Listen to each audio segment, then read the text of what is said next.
नमस्कार श्रोते हो, दीपक रेगे कथाकथन चॅनलवर तुम्हा सगळ्यांचं मनापासून स्वागत. श्रोते हो, आज तुम्ही ऐकणार आहात ग्रामीण कथालेखक चंद्रकांत पाटील लिखित कथा प्रेमरोग. पण कथा ऐकण्यापूर्वी एक सूचना. या कथेतली सगळी पात्र आणि प्रसंग संपूर्णतः काल्पनिक आहेत. कोणत्याही सत्य घटनेशी साधर्म्य आढळल्यास तो योगायोग समजावा. मंगलकाकी म्हशीच्या धारा काढून वर आले तर पांडुतात्या तंबाखू मळत पेपर वाचत बसला होता. त्याला बघून तिचं पित्त खवळलं आणि ती म्हणाली, "अव 9 वाजाय आलं तरी पेपर वाचत बसलायचा. तुम्हाला काय काळजी बिळजी आहे का नाही? ताबडतोब उठा आणि त्या वधूवर सूचकाकडे जाऊन शालीचा बायोडाटा देऊन या. जावा. दिवसामागून दिवस जायला लागलं. सीझन छापायचा वकूत आला तरी तुमचं डोळं उघडणात. ह्याला काय म्हणायचं आता? अगं पोरगी अजून शिकत्या नवं, मग आई का करत्या?"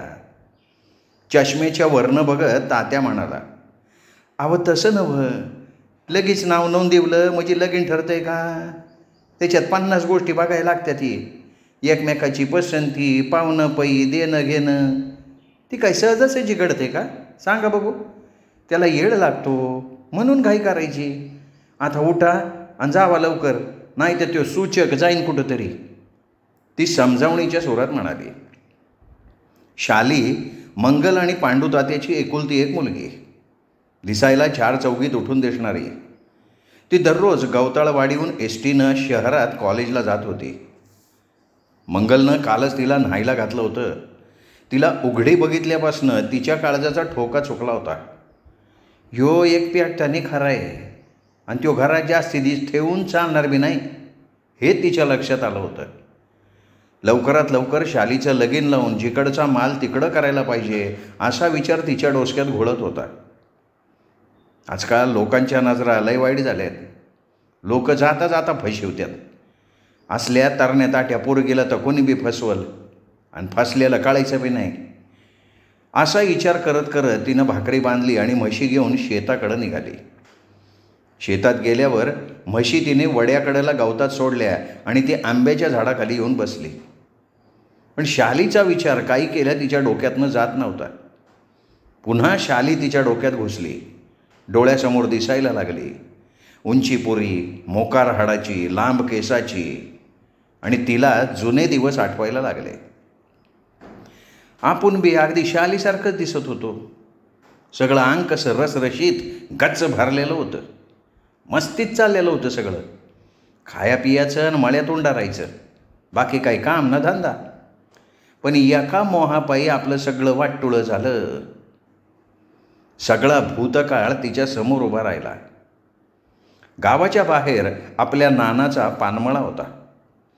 शेतात आई, नाना, काका, पक्या भाऊ सगळीजण रात दिस काम करायची आणि खाऊची पानं पिकवायची. ती विकून आपलं घर चाललं होतं.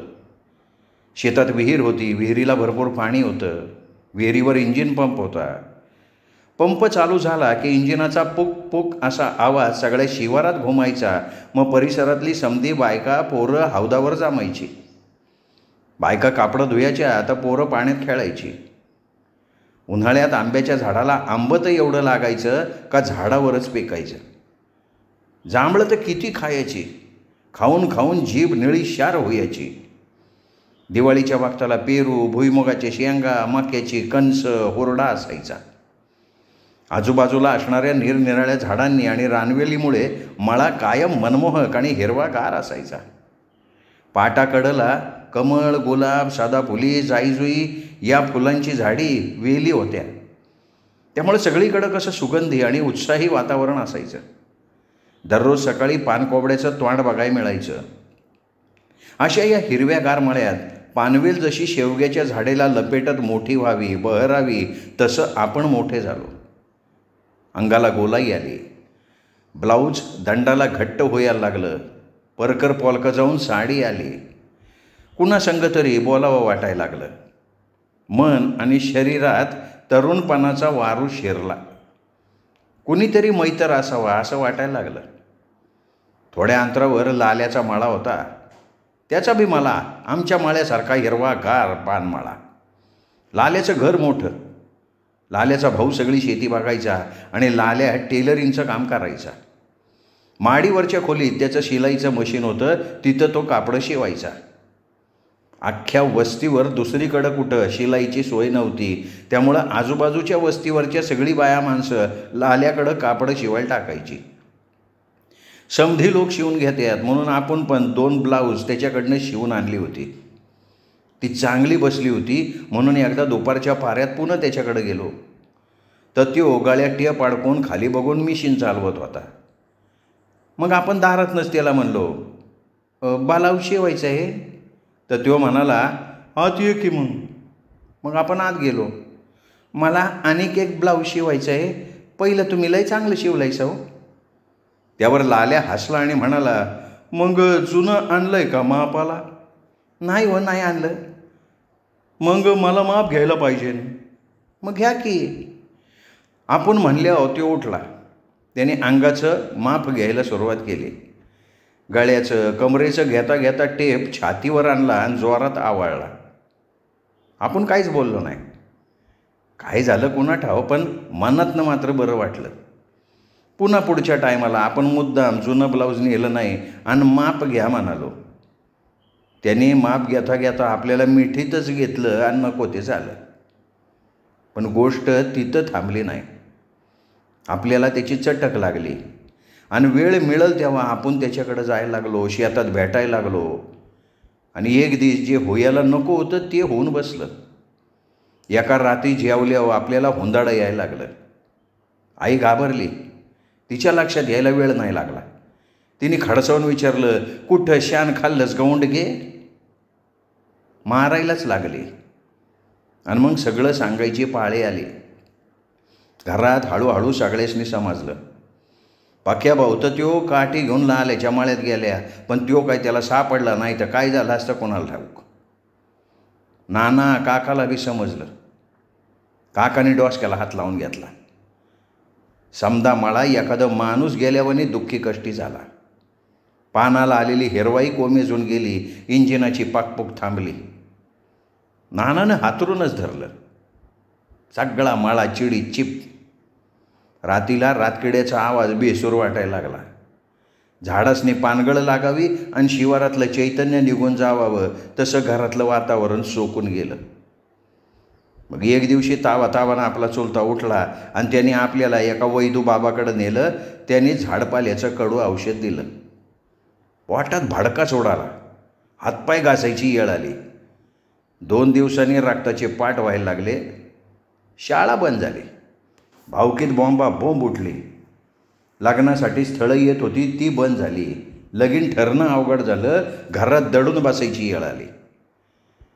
शेवटी चोलत्यांनी शेजारच्या गावातल्या आत्तीला विश्वासात घेतलं आणि तिच्या चाकण्या पोराबरोबर आपलं गुपचूप लगीन लावून दिलं. हा सगळा इतिहास तिच्या डोळ्यासमोरनं गेला आणि तिच्या अंगावर काटा उभा राहिला. पुन्हा तसलाच प्रसंग? नको ग बाई. आणि म्हणून ती शालीच्या लग्नाची घाई करत होती. शालांची गावात 10वी झाली आणि 11वी 12वीसाठी तिने शहरात कॉलेजला ॲडमिशन घेतली. ती कॉलेजला जायला लागली. कॉलेजला ST बसनं जावं लागे. बस सकाळी तालुक्याहून निघून शहरात जात असे. परिसरातली बरीच मुलं मुली शहरात त्याच बसनं जात असत. तालुक्याहून शहरात जाणारी ती सकाळची एकमेव बस असल्यानं गाडीला गर्दी होत असे. तालुक्याहून गवताळवाडी येईपर्यंत गाडी बऱ्यापैकी भरत असे, त्यामुळे बसायला जागा मिळणं मुश्किल होत असे. त्या गाडीतून संपत वागदरे पण कॉलेजला जायचा. संपत SYBAच्या वर्गात शिकत होता. हा संपत नाकेडोळी छान होता. पांढरा शर्ट, निळी पॅन्ट आणि वाढवलेले लांब केस, त्यामुळे इनशर्ट केला की तो जितेंद्र वाटायचा. नवीन पोरींना भुलवायची नॅक त्याला सापडली होती. त्यातच शाली कॉलेजला नवीन जॉईन झाली होती. मग काय, इतर प्रेम स्टोरीत होतं ते झालं. तो तालुक्याहून सीटवर बसून यायचा. गवताळवाडी आल्यावर गाडी फुल व्हायची, बसायला जागा मिळायची नाही. मग हा सलीम अनारकलीला आपली जागा द्यायचा. असं करत करत ओळख वाढली, प्रेमसंबंध वाढले, गाठीभेटी होत राहिल्या. पुढे तो BA झाला, शाली 12वीला गेली आणि दोघांनी लग्न करायचा निर्णय घेतला. प्रॉब्लेम एकच होता, संपत मागासवर्गीय होता, तर शाली मराठा समाजाची, त्यामुळे घरच्यांचा विरोध होता. शालीच्या घरात समजल्यावर शालीच्या आईने घर डोक्यावर घेतलं, राग नवऱ्यावर काढला. तुम्हाला मी म्हणत होते स्थळाचं बघा बघा, पण तुम्ही नाही लक्ष दिलं सा, आता बघा कर्माची फळं. शालीला सुद्धा तिने फैलावर घेतलं. म्हणाली, शाली तुला कॉलेजात घातली ती शिकायला का असलं धंदा करायला घातली तुला? हां, अगं तुला जनाची नाही तर मनाची तरी पाहिजे होती. आपला आईबा काय करतात, घरची परिस्थिती काय आहे, भावकी काय म्हणन, या समध्याचा विचार तू करायला पाहिजे होतास. पांडू तात्यानं तिला मोहरं येणाऱ्या संकटाची कल्पना दिली. भावकीत तोंड दाखवायला जागा राहणार नाही, पाहुणे पै छितू करतील, तुला एकुलता एक भाऊ आहे, त्या पोराचं लगीन व्हायचं नाही. हे सारं ग्वाड बोलून समजवायचा खूप प्रयत्न केला, पण ती ऐकायच्या मनस्थितीतच नव्हती. केलं तर लगीन ह्याच पोराशी करेन असं म्हणत होती. शेवटचा उपाय म्हणून काकीनी आणि तात्याने तिचं कॉलेजला जाणं बंद करून टाकलं, मोबाईल हिसकावून घेतला आणि एका खोलीत नजरबंद केलं. पण प्रेमरोग जडलेल्या या अनारकलीला संपतरूपी सलीमशिवाय काही दिसत नव्हतं. 2-4 दिवसांच्या गंभीर वातावरणानंतर एक दिवस शेजारी मयत झाल्याच्या निमित्तानं घरातल्या वातावरणात ढील पडली आणि त्या संधीचा फायदा घेऊन भरकटलेली शाली फरार झाली. मैत्रिणीच्या मदतीने ती पळून गेली आणि संपतशी विवाहबद्ध झाली. संपतची आई घरात असायची तर वडील म्युन्सिपाल्टीत कारकून होते. आईवडिलांना हे लग्न अजिबात मंजूर नव्हतं. मुलांनी काहीतरी कामधंदा करावा, नोकरी करावी, 4 पैसे मिळवावेत आणि मग विवाह करावा अशी त्यांची सामान्य अपेक्षा होती. पण त्यांनी लग्न करून मनस्ताप वाढवला होता. मुलगा एकुलता एक असल्यामुळे जास्ती काही बोलता येत नव्हतं. बघता बघता शाली आणि संपतच्या लग्नाला 6 महिने झाले आणि एक दिवस शालीने संपतला गोड बातमी सांगितली. घरात आनंदाचं वातावरण निर्माण झालं, पण ते फार काळ टिकलं नाही. शाली संपतच्या मागे कुठेतरी नोकरी करा किंवा इथे जॉब मिळत नसेल तर पुण्याला जाऊया असं म्हणायला लागले. त्यासाठी दोघांमध्ये सकाळ संध्याकाळ खटके उडायला लागले. संपत निव्वळ चालढकल करतोय आणि काहीही करत नाही आहे हे शालीच्या लक्षात आल्यावर तिने शेवटचं हत्यार बाहेर काढलं. एका रात्री तिने बॅग भरली आणि सरळ माहेरी निघून आली. शालीच्या आईवडिलांनी खरं तर घराचे दरवाजे तिच्यासाठी बंद केले होते, पण भावकीत तमाशा नको म्हणून पुन्हा तिला त्यांनी घरात घेतली. संपतसुद्धा ती गेल्यापासून खूप नाराज झाला. तो तिच्यावर मनापासून प्रेम करत होता, पण शालननी अशी टोकाची भूमिका घेणं हे त्याला पसंत नव्हतं. तिचं म्हणणं बरोबर होतं, पण तिचा हा मार्ग योग्य नाही असं त्याला वाटत होतं. तिने परत यावं म्हणून तो रात्रंदिवस तिला फोन करत होता, पण तिने काही हट्ट सोडला नाही. हळूहळू तो डिप्रेस व्हायला लागला. शेवटी एका रात्री त्यांनी कळवळून विनंती केली आणि नंतर रागाने म्हणाला, जर तू उद्या 5 वाजेपर्यंत आली नाही तर मी आत्महत्या करणार. तरी पण तिच्यावर काहीही परिणाम झाला नाही आणि ठरल्याप्रमाणे संपतनं गळफास लावून घेतला आणि निरोप घेतला. संपतनं आत्महत्या केल्यानंतर संपतच्या घरी हल्लकल्लोळ माजला. शालनमुळे आमचा एकुलता एक मुलगा गेला असे संपतचे आईवडील म्हणायला लागले, तर इकडे शालनच्या घरी तिचे आईवडील झालं ते चांगलं झालं, परस्पर बिदा टळली, आता पोरीला मोकळे करा आणि विषय संपवा असं म्हणायला लागले. बघता बघता शालनकडची बातमी संपतच्या घरापर्यंत पोचली आणि दंगा सुरू झाला. संपतचे वडील म्हणायला लागले, आमचा एकुलता एक पोरगा गेला, आता होणारं बाळ, आमचा वारस पण नष्ट करायला निघाले ते लोक, हे चालणार नाही, आम्ही ते सहन करणार नाही. ते उठले आणि सरळ समाज मंदिरात गेले. तिथे समाजाची मंडळी बसली होती. त्यांच्यापुढे हा विषय चर्चेला आला. सुनेच्या हट्टामुळं मुलग्यानं आत्महत्या केली आणि शालनची माणसं आता वारससुद्धा नष्ट करायला निघाली आहेत. मग सर्वानुमते हा अन्याय होतोय, तो सहन करायचा नाही असं ठरलं. लागलीच त्यांनी वकिलांचा सल्ला घेतला आणि अत्याचार प्रतिबंध कायद्याखाली शालन आणि त्याच्या आईवडिलांवर केस टाकली. 2 दिवसात पोलीस गाडी शालनच्या घरासमोर उभी राहिली आणि सगळ्यांना तुरुंगवास सुरू झाला.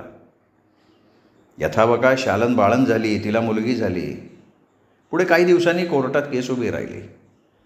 संपतकडच्या वकिलांनी कोर्टासमोर सांगितलं, वागदरे कुटुंबाचा संपत हा एकुलता एक मुलगा असून त्याने आत्महत्या केल्यामुळं संपूर्ण कुटुंबाची हानी झालेली आहे. त्यांची प्रगती खुंटली आहे. तो जिवंत असता तर त्यांनी आईवडिलांनी अजून 10 वर्ष तरी सांभाळलं असतं. परंतु शालन आणि त्याच्या कुटुंबियांना सदर नातं पसंत नव्हतं, म्हणून त्यांनी जाणीवपूर्वक मुलीला घरी ठेवून घेतलं. संपतला ब्लॅकमेल केलं आणि त्याचा परिणाम म्हणून संपतने आपलं जीवन संपवलं. त्यामुळे वागदरे कुटुंबावर अन्याय झाला आहे. सबब वागदरे कुटुंबाचा वारस आणि कुटुंब चालवण्यासाठी ₹50 लाख आमच्या आशिलाला मिळावे. त्यावर शालनकडच्या वकिलांनी जोरदार आक्षेप घेतला. ते म्हणाले, माझं आशिल शालन, मंगलकाकी आणि पांडुतात्या हे सामान्य शेतकरी कुटुंब आहे आणि मुलगी 18 वर्षावरील असल्यानं तिने तिच्या इच्छेनुसार प्रेमविवाह केला आहे. त्यामुळे तिची शिक्षा त्यांच्या कुटुंबाला होऊ नये अशी आमची कोर्टाला विनंती आहे. या पॉईंटवर परत संपतच्या वकिलांनी ऑब्जेक्शन घेतलं आणि म्हणाले, आमचे वकील मित्र सांगतायत ते खोटं आहे. शालनच्या आईवडिलांना संपत हा खालच्या जातीचा असल्यानं पसंत नव्हता, म्हणून त्यांनी जाणीवपूर्वक मुलीला घरी ठेवून घेतली आणि त्यामुळे माझ्या आशिलानं आत्महत्या केली. अशा तऱ्हेचे बरेच वादविवाद होऊन काही दिवसांनी कोर्ट निकालापर्यंत पोचलं. कोर्ट निकाल देताना म्हणालं, संपत जिवंत असता तर त्यांनी कुटुंबाची जबाबदारी घेतली असती आणि त्याच्या आईवडिलांचं जगणं सुखकर झालं असतं. पण शालनला जाणीवपूर्वक माहेरी थांबवून ठेवल्यानं त्याने केली आत्महत्या आणि मोठं नुकसान झालं. सबब संगनमतानं मुलीनं मुलाला ब्लॅकमेल केल्याबद्दल आणि संपतच्या कुटुंबाचं मोठं नुकसान केल्याबद्दल शालन आणि कुटुंबियांनी ₹25 लाख नुकसान भरपाई म्हणून संपतच्या कुटुंबाला द्यावेत. शिवाय संपत हा एकुलता एक मुलगा असल्यानं आणि कुटुंबाला वारस नसल्यानं आत्ता जन्मलेल्या बाळावर संपतच्या आईवडिलांचा पूर्ण हक्क राहील. आज बाळ लहान असल्यामुळे आणि सध्या त्याला आईची गरज असल्यामुळे ते कळतं होईपर्यंत आईकडे राहील, परंतु कालांतरानं ते संपतच्या आईवडिलांकडे सुपूर्द करावं लागेल. कोर्टाचा निकाल ऐकून शालन, मंगलकाकी, पांडुतात्या चक्रावून गेले. केस स्पेशल कायद्याखाली असल्यानं पुढच्या कोर्टात जाता येत नव्हतं. शिवाय पुढं जाण्यासाठी आर्थिक तरतूदही नव्हती. कोर्टातून परत आल्यावर पांडुतात्याने अंथरूण धरलं. मंगलकाकी हापकून गेली. पुढे 2-4 दिवसात ती सावरली, पण शाली पार कोलमडून गेली. माझ्यामुळे ही परिस्थिती झाली. आई, मी अपराधी आहे, माझं चुकलं आहे असं म्हणायला लागली, रडायला लागली. पण वेळ निघून गेली होती. आता कितीही छाती बडवून परिस्थिती सुधारणार नव्हती. रोजच्या गोष्टी थांबणार नव्हत्या. 4 दिवसांनंतर एका रात्री झोपताना मंगलनं शालीला जवळ बोलवली आणि शांतपणे तिला सांगितलं, हे बघ शालन, तू म्हणतीयस ना चुकलंय म्हणून, मग आता मागचं उकरून काय बी फायदा नाही. झालं गेलं विसरायचं. आता कठीण होयाचं. परिस्थिती किती बी बेकार येऊ दे, आपण सामना करायचा हे मनाशी पक्क कर, तर आम्ही जिवंत राहू, नाही तर आम्ही मेल्यात जामाय बघ.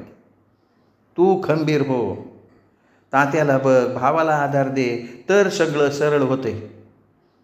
बाकीचं पैसं कसं भागवायचं, पुढं काय करायचं ती मी मामाच्या मदतीनं बघती, तू कठीण हो. असा डोस पाडून मंगलनं शालीला धैर्य दिला. दुसऱ्या दिवशी मंगलनं पाक्या भाऊला बोलवून घेतलं. त्याच्या मदतीनं 1 एकर जमिनीतला 20 गुंठ्यांचा तुकडा तिने 30 लाखाला शेजाऱ्याला विकला आणि 25 लाख रुपये दंड संपत वागदरे कुटुंबियांना देऊन प्रकरण मिटवून टाकलं. झाला प्रकार बघून पाक्या भाऊ खूप नाराज झाला. दाजीला असणारी एकरभर जमीन त्यातली सुद्धा अर्धा एकर विकली गेली. आता हे कुटुंब जागायचं कशावर याची चिंता त्याला लागून राहिली. आता आपणच यांचा आधार बनलं पाहिजे, त्याशिवाय हे गाडं पुढे जाणार नाही असं त्याने ठरवलं. सगळं आवरल्यावर तो गावाकडं जाताना मंगलताईला म्हणाला, ताई, आता शालीचं काय करायचं? काय करायचं त्या मुडगीचं? तिच्यामुळं तर सगळ्या संसाराचं झालं वाटतुळं. आता काय करायचं नाही. तानी पोरगी मोठी झाली, ही न्यायची तिला भांगला या, हीच तिला शिक्षा. पक्या भाऊ म्हणाला, अगं ताई, तू जरा शांत हो. असं डोसक्यात राग घालून चालणार आहे का? अरे मग काय करू बाबा? मी सांगतो ते ऐकणार आहे का तू? सांग बाबा सांग. माझ्या डोसक्यात एक कल्पना आहे. कसली कल्पना आहे? मी काय म्हणतो, शालीचं दुसरं लगीन केलं तर? अरे वय, पण असल्या लेकुरवाळ्या विधवा पोरीबरोबर कोण लगीन करण? अगं ते तुला काय करायचं आहे? अगं तुला नाही माहिती, आता मार्केटमध्ये असल्या पोरी पण शिल्लक नाही आहेत. घटस्फोटीत बीजवर बिनलागण्याच्या पोरांची रांग लागली. असं आहे तर जा बाबा बघ.